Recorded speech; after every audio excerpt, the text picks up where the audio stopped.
ब्रज रस मान सरोवर भक्ति शतक यह मोर राधे राधे।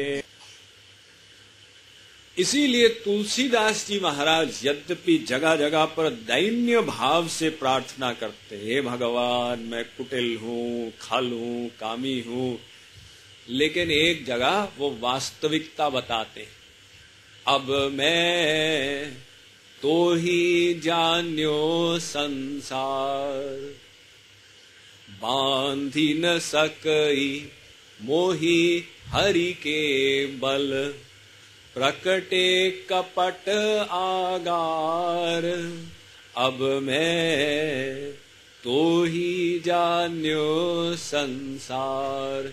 तुलसीदास जी महाराज माया को चैलेंज कर रहे, ए माया अब तू मेरा कुछ नहीं बिगाड़ सकती, क्यों?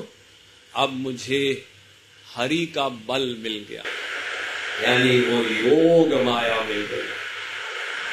तो विद्या माया केवल भक्ति से आएगी, लेकिन आश्चर्य की बात यह है कि जिन महापुरुषों की विद्या माया चली गई, वो महापुरुष भी अटपटे कार्य करते हैं। अटपटे कार्य यानी विचित्र विचित्र कार्य, जैसे दुर्वासा जी महाराज हैं। अब ये दुर्वासा जी जो है ये सिद्ध महापुरुष है, और वो दुर्वासा जी शंकर जी के अवतार हैं। उनके माया से परे होने का कोई डाउट नहीं, लेकिन कार्य ऐसे अटपटे हैं कि कोई कहेगा कि इनसे अधिक क्रोधी बाबा कोई दूसरा नहीं हो सकता। तो ऐसे विचित्र विचित्र कार्य, एक कुरान शरीफ में कथा है,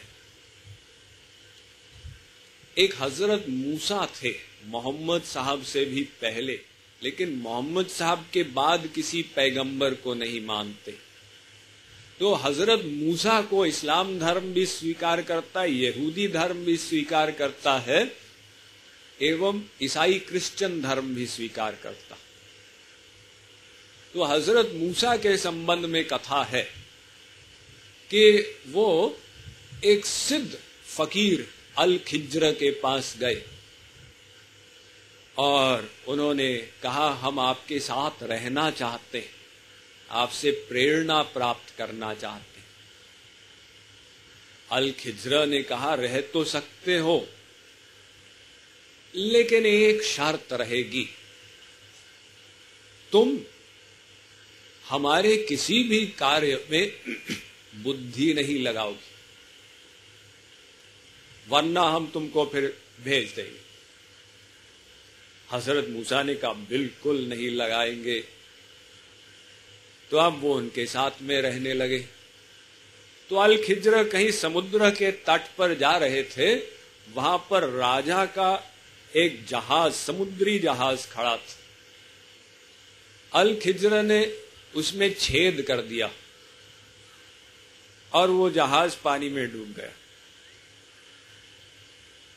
हजरत मूसा ने कहा, ये कैसे फकीर है, अरे इनको तो कोमल हृदय वाला होना चाहिए, ये ऐसे जहाज को डुबो दिए।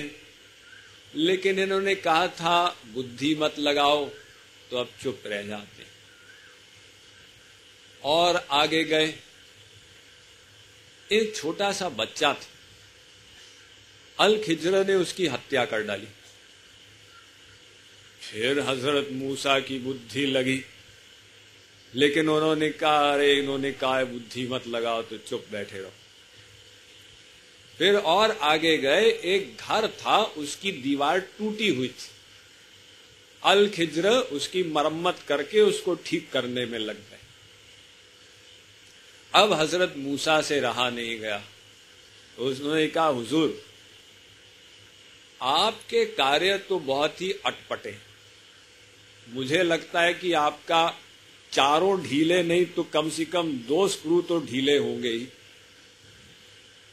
पहले आपने वो नौका को डुबो दिया, फिर बच्चे को मार डाला, फिर इस दीवार की मरम्मत करते हो, आप कैसे फकीर हो? तो ये देखिए अटपटे कार्य। ऐसे ही राजा हरिश्चंद्र के गुरु थे विश्वामित्र। उन्होंने हरिश्चंद्र से कहा, उनके घर गए तो हरिश्चंद्र ने कहा, गुरुजी कोई सेवा? विश्वामित्र ने कहा, अपना पूरा राज्य हमको समर्पित कर दो।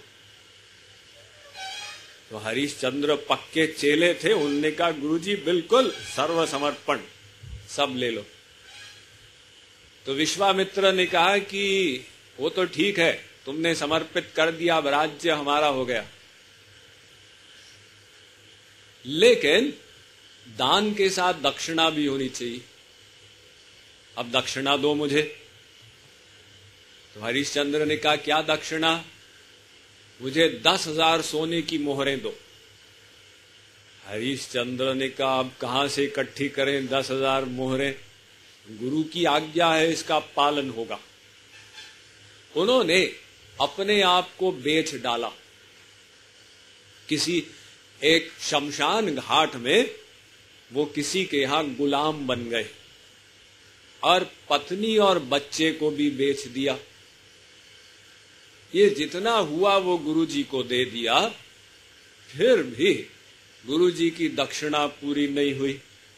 तो वो राजा हरिश्चंद्र जो इतने बड़े थे, वो अब शमशान घाट में सेवा करने लग गए गुलाम बन के। ये देखिए गुरुजी क्या करा रहे हैं।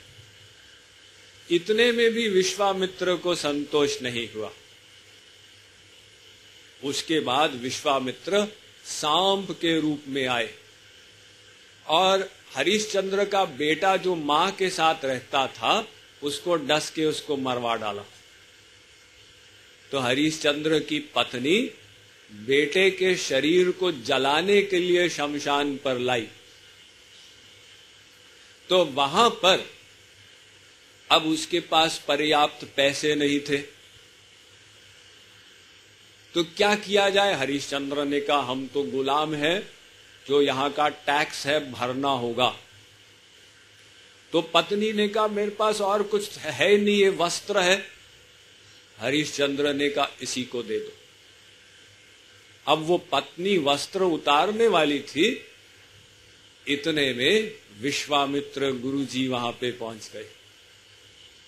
उनने कहा, बस बस बस बेटा, ठीक, तुम्हारी परीक्षा हो गई। तो ये देखिए विश्वामित्र कैसे विचित्र कार्य किए।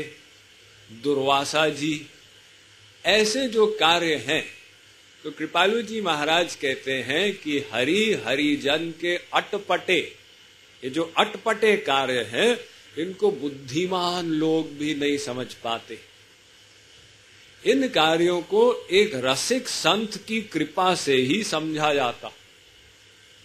तो रसिक संत कृपालु जी महाराज ने दो दोहे पहले हमको समझाया था कि देखो, वो लोग जो करते हैं जीव के कल्याण के लिए करते हैं। इस बात को गांठ बांध लो, सब समझ में आ जाएगा।